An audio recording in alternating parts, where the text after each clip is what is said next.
Yo, what's up? What's up? It's your boy Domuto back with another video. Yes, sir. Yes, sir. Look, today we're watching SpongeBob Conspiracy #1, the Squilliam theory. All right, I watched theory #3, Mrs. Puff theory on my channel, so I have that link in the description, or you can check it at the end of the video when it pop up.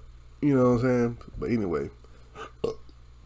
I'm kind of curious of what this dude got to say about SpongeBob Conspiracy #1, the Squilliam theory. You know what I'm saying? Let's get into it.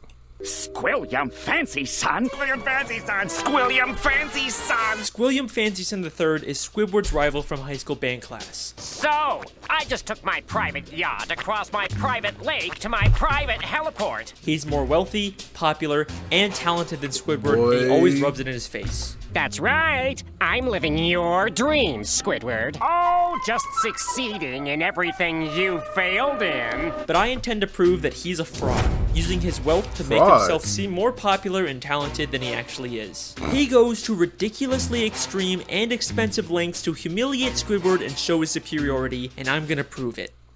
SpongeBob is one of my favorite shows from my childhood. True. Even going back now and rewatching the old ones, it still holds up. You might think, it's just a kid's show, there's no continuity, there's nothing worth theorizing about, but the show constantly brings back characters and references to previous episodes. And if you look closely, you can connect the dots and find some very interesting stories. And today, I'm going to prove that Squilliam Fancy Son III is a manipulative fraud. Evidence number 1, the pet hospital. We first meet Squilliam in Season 2, Episode 15, Band Geeks. The episode opens with Squidward playing the clarinet and getting a knock on the door.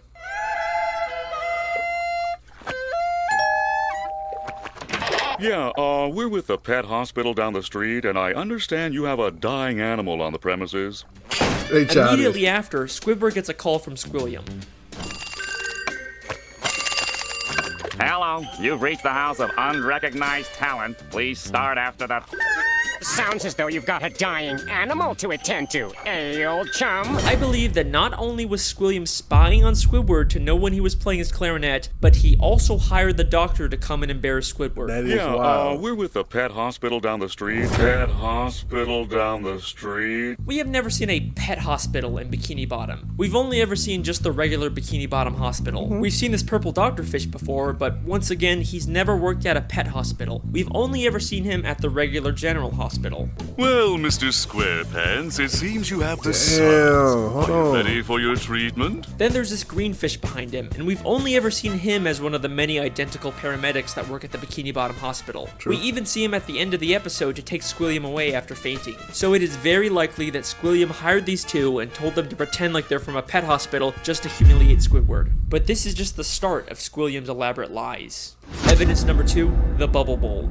In the same episode, Squilliam also says, I'm the leader of a big fancy band now, and we're supposed to play the Bubble Bowl next week. The problem is, I'm busy next week and can't make it, so I was hoping you and your band could cover for us. But we've never seen Squilliam's band before, and despite claiming he's too busy to make it to the Bubble Bowl, he still shows up at the end to watch Squidward's band. So both his excuse and probably his band were made up to pressure Squidward into humiliating himself at the Bubble Bowl. Evidence number 3, Squilliam's friends. In Season 3, Episode 8, Squilliam returns. Squidward leaves for work and conveniently bumps into Squilliam and all of his fancy friends, despite Squilliam not seeming like the kind of guy that would come near the Krusty Krab. He and his friends make fun of Squidward for working as a cashier. Hold it! Don't tell me! You're a cashier! Don't lie. Lying always makes it worse. But I believe that this encounter was planned out by Squilliam in advance, and he hired all of those people to pretend to be his friends. Take a look at Squilliam's friends. They're all nicely dressed, you kind of get the sense that they're fancy, high-status members of Bikini Bottom, but they aren't. This is more like what the fancy rich people in Bikini Bottom look like. These are just some regular Bikini Bottom citizens. Most of them usually don't even wear nice clothes like this. And most of them are regulars at the Krusty Krab and would already know Squidward as a cashier. My daddy doesn't have enough slime! These are not the type of people Squilliam would hang out with. I mean, why would Squilliam be hanging out with one of Pearl's teenage friends? At the end of the episode, Squilliam even admits to his whole life being fake. I made everything up about my life. I have no yachts, jets, or anything. I was only trying to impress you. And then, of course, he quickly says he's just kidding. Is that true? Of course not. I'm filthy stinking rich. But was he kidding? I mean, obviously he's rich, but is there a nugget of truth in there? Evidence number 4, the statue. In season 7, episode 6, Squidward has to pick up trash for community service, and Squilliam once again conveniently bumps into him and reveals he's cleaned up so much trash that the city actually built a statue of him. Maybe if you clean up Bikini Bottom, they'll build a statue of you. Oh wait, they've already built one of me. I cleaned up all of Bikini Bottom in only 1 week. I believe that once again, this encounter was staged by Squilliam, and he actually paid to get that statue built. As Squilliam tells Squidward about the statue, a female fish admires it and says, "That's a lot of hating." Bless you. But if you remember, this is one of those friends Squilliam likely paid, making her whole comment feel very fake. By the end of the episode, Squilliam's statue gets destroyed. A police officer approaches and they have this exchange. This is your statue? It was. Squilliam admits that it's his statue, not the city's. And why else would the officer give him specifically a ticket if it was city property? True. Evidence number 5, the concert. In season 6, episode 17, Squidward watches Squilliam play the clarinet at a big fancy concert. He receives a standing ovation, causing Squidward to leave angrily. But I believe this entire concert is a scam. Not only has the audience been paid to cheer, but Squilliam never even touches his instrument. Once again, many of the audience members were part of Squilliam's quote-unquote friends, but we also never actually see Squilliam play the clarinet. The episode opens right after he's finished his performance with the audience cheering, and one member of the audience says, He's such a great musician. He doesn't even have to touch an instrument to be brilliant. Maybe the real reason Squidward leaves so angrily is because the audience cheered for Squilliam even though he never even touched his clarinet. Maybe Squilliam is just as bad as Squidward at the clarinet and he's trying to hide it. Squilliam has gone to some pretty extreme lengths just to humiliate Squidward, but nothing, and I mean nothing, compares to what he does next. Evidence number 6. The Music College. In the same episode, after Squidward leaves the concert, he's approached by the headmistress of the Bikini Bottom prestigious music college. Aren't you the esteemed Squilliam Fancyson III, who we all came here to see perform tonight? She mistakes him for Squilliam and offers him a position as a professor. Squidward pretends to be Squilliam and teaches a class, only for the police to burst in and arrest him, all while he's being filmed on live TV. And I believe that this is Squilliam's most elaborate and most expensive scheme to destroy Squidward both publicly and legally. This encounter where Squidward gets offered a job is already suspiciously convenient, but listen closely to their exchange. I'm Squilliam Fancyson. But didn't you just say a minute ago that your name was Squidward Q Tentacles? It is. No, I mean, no, I didn't. Well, that's a relief. I mean, what kind of a moron would go to their worst enemy's music recital? What kind of moron would go to their own enemy's music recital? How does she know that Squidward and Squilliam are enemies? If she knew who Squidward was, then why didn't she recognize him? Why would she mistake him for Squilliam? This feels way too much like she was hired by Squilliam to set a trap for Squidward. And if that's not enough, the headmistress's associate is literally just a guy from the paid audience wearing a disguise. He just threw on some glasses to seem smart. Squilliam knew that Squidward couldn't resist the opportunity to teach a music class, even if it meant breaking the law. My very own music class. Then we get to the Bikini Bottom prestigious music college, and right off the bat, there's something very fishy about this place. The building itself is very green and grimy and has a very cheap metal look.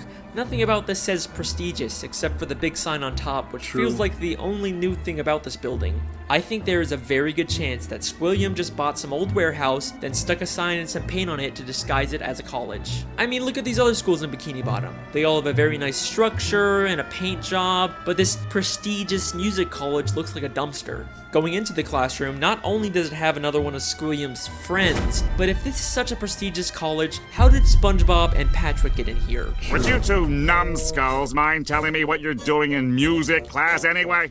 Sure. Patrick's New Year's resolution was to learn to play an instrument. They say it was their New Year's resolution to take a music class, but you'd think it'd be harder for them to get into an esteemed music school if they just decided to go to it on a whim. Seems like they're just letting in anyone to sell this ruse. Then, both the police, Squilliam and the headmistress, and a live news broadcast show up at the same time to arrest Squidward for impersonating Squilliam. If the extremely coincidental fact that all of these people I ain't gonna lie, that is legit hating right there. Legit hating. Like you is you will go to the extreme to just fuck with your worst enemy. That's some petty shit right there. I ain't gonna lie, Squilliam. Squilliam, you I ain't gonna lie, you a bitch for that. I ain't gonna lie. You wild for that. I ain't gonna lie. That's funny. Suddenly showed up at the same time isn't enough for you to believe that Squilliam set it all up.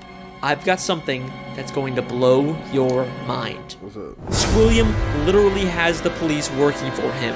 Squidward Chew Tentacles, I'm placing you under arrest for impersonating a genius. If that doesn't sound like he's been paid off, I don't know what does. 6ix9ine. The lengths that Squilliam goes to humiliate Squidward are insane. He literally builds statues and entire buildings just to make Squidward feel inferior. But why? Why would anyone go so far to embarrass an old high school band classmate? What happened between them? What could have caused this extreme level of dedication? Well, unfortunately, we never really get much information on their past. I've spent hours reading through the SpongeBob Wikipedia and looking at old episodes, and there really just isn't any clues that would explain their weird relationship. I guess we can't solve everything, but either way, that's my theory. Thank you so much for listening. I really hope you guys enjoyed. I'll see you next time. Wait a second. What's up? Wait a second. Season 6, Episode 5, Slide Whistle Stooges. Just a normal episode where SpongeBob and Patrick annoy Squidward. Nothing really out of the ordinary. Except I have one question about this episode. Why does Squidward have Squilliam's robe? That is clearly not the purple robe he usually wears. That is Squilliam Fancyson III's robe. Why would Squidward have this? Unless they were more than just classmates. Could they have once been dating? No way. That's not possible. There's no evidence to support that. Right? Don't be intimidated, Squidward. Try to imagine him in his underwear. Oh no, he's hot! No. You can't be. I mean, what kind of a moron would go to their worst enemy's music recital? It's been right in front of us this whole time. Our sources last saw Evil harassing teenagers up at Makeout Reef. Makeout Reef. Good time. Good time. Voted most likely to suck eggs in high school. Holy shit!